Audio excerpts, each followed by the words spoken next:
Assalamualaikum warahmatullahi wabarakatuh. Saya Rizcha Dinda Lestari, NIM 877330804. Saya Adinda Intan Karisma, NIM 877331007. Kami dari kelompok Banyuwangi akan melakukan praktikum tentang kalor dan gelombang. Untuk praktikum yang pertama, kita akan melakukan percobaan tentang perubahan wujud zat. Berikut alat dan bahannya. Ada kaleng, kemudian tabung barus, korek api, lilin, es batu, gelas kaca, dan juga termometer. Langkah yang pertama yaitu kita akan melakukan percobaan dari zat padat ke cair. Pertama kita masukkan es batu ke dalam kaleng, kemudian kita ukur suhunya sebelum dipanaskan adalah 0 derajat Celcius. Kita akan memanaskan es batunya.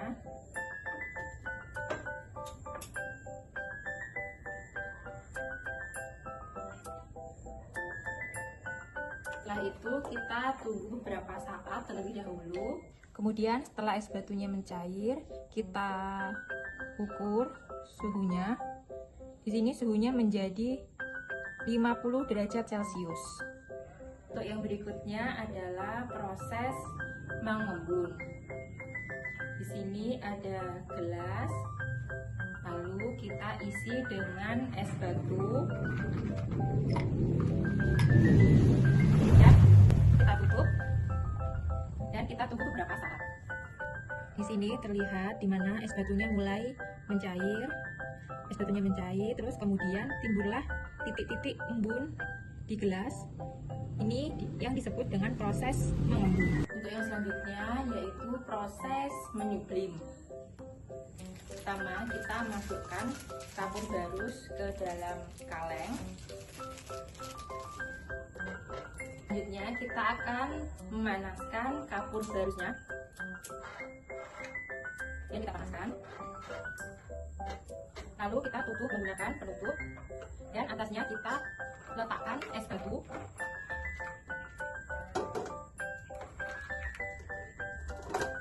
Lalu kita tunggu beberapa saat kemudian.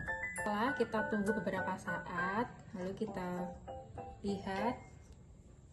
Di sini bisa kita lihat kapur barusnya sudah menyebar, menguap. Inilah yang kita sebut dengan proses menyublim. Untuk praktikum selanjutnya, kita akan melakukan percobaan, yaitu perpindahan dan pertukaran pada suatu zat. Berikut alat dan bahannya. Yang pertama yaitu panci yang sudah berisi air, kemudian sendok, dan kompor. Mula-mula kita panaskan air terlebih dahulu.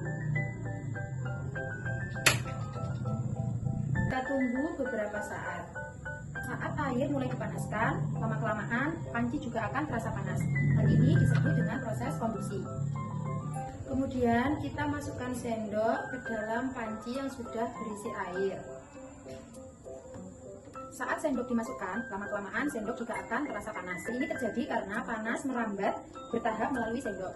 Nah, perpindahan konduksi ini melalui sentuhan secara langsung. Kemudian selanjutnya adalah proses radiasi, di mana kita mendekatkan tangan ke panci. Kemudian tangan kita lama-kelamaan akan terasa panas. Selanjutnya adalah proses konveksi, di mana air yang sudah mendidih ini kemudian muncul gelembung-gelembung udara yang naik ke permukaan. Untuk kegiatan praktikum selanjutnya yaitu tentang perubahan panas pada suatu zat. Pada percobaan ini terdapat 3 percobaan. Yang pertama yaitu percobaan perubahan muai panjang, yang kedua yaitu percobaan pada pemuaian zat cair, dan yang ketiga yaitu percobaan pada pemuaian zat gas. Berikut alat dan bahan yang kita persiapkan. Yang pertama yaitu ada penggaris, kemudian yang kedua yaitu kawat tembaga dan kawat nikel. Kemudian di depan sini terdapat anak timbangan yang memiliki berat 50 gram dan 100 gram. Kemudian ada pewarna makanan, lalu ada sedotan, kemudian terdapat botol bekas, ada galon, kemudian lilin mainan, air, dan baskom yang sudah berisi air. Percobaan yang pertama yang akan kita lakukan yaitu percobaan perubahan muai panjang. Langkah percobaan yaitu gantungkan kawat tembaga, beri kapas sebanyak 3 buah yang sudah diberi spiritus, lalu ikatkan beban 50 atau 100 gram di ujung kawat. Ukur batasan kawat dengan dasar lantai. Setelah diukur, kemudian dibakar. Lalu setelah dibakar, ukur kembali. Lakukan hal serupa dengan kawat dan beban yang berbeda. Kesimpulannya yaitu, perubahan jarak dengan dasar lantai pada kawat tembaga jauh lebih sedikit dibandingkan dengan kawat nikelin. Hal ini karena kawat tembaga mengalami banyak perubahan pada saat dibakar dibandingkan dengan kawat nikelin.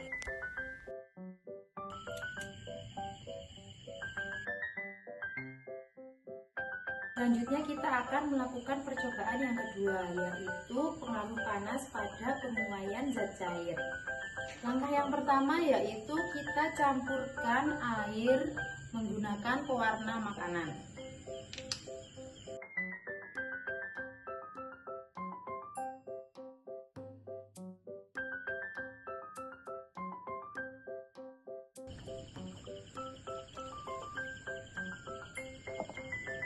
Jika sudah, kita gunakan sedotan, masukkan sedotan ke dalam botol dan tutup sedotan menggunakan lilin mainan.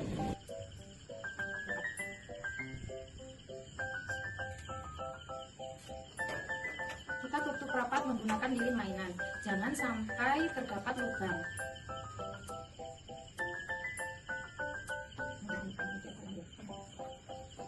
Setelah itu kita bisa panaskan air. Yang mendidih kita ukur menggunakan termometer terlebih dahulu. Suhu air sudah mencapai 100 derajat Celcius. Selanjutnya kita masukkan botolnya ke dalam air. Lalu kita hitung menggunakan stopwatch. Dapat disimpulkan bahwa zat cair akan mengalami pemuaian volume ketika dipanaskan. Hal ini dibuktikan dari naiknya permukaan air dalam sedotan saat suhu meningkat. Semakin tinggi suhu air panas, maka akan semakin besar pula volume zat cair yang memuai. Pada percobaan yang ketiga, yaitu kita akan melakukan praktikum tentang pemuaian pada gas. Percobaan ini terdapat 2 cara. Cara yang pertama yaitu kita menggunakan lilin, sedotan, botol, dan malam. Pertama-tama kita akan nyalakan lilinnya terlebih dahulu.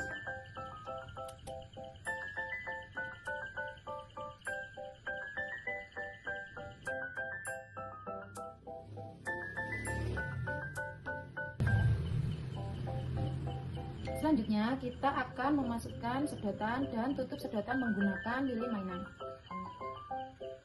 Jika sudah, bakar botol tersebut dan masukkan sedotan ke dalam baskom yang berisi air dingin. Kemudian lihat reaksinya. Dapat gelembung-gelembung yang membuktikan bahwa gas dapat memuai karena perubahan panas. Untuk cara selanjutnya yaitu kita menggunakan teknik botol yang ditutupi dengan balon. Setelah botol sudah ditutupi dengan balon dengan kondisi seperti ini, kita masukkan ke dalam baskom yang sudah berisi air panas.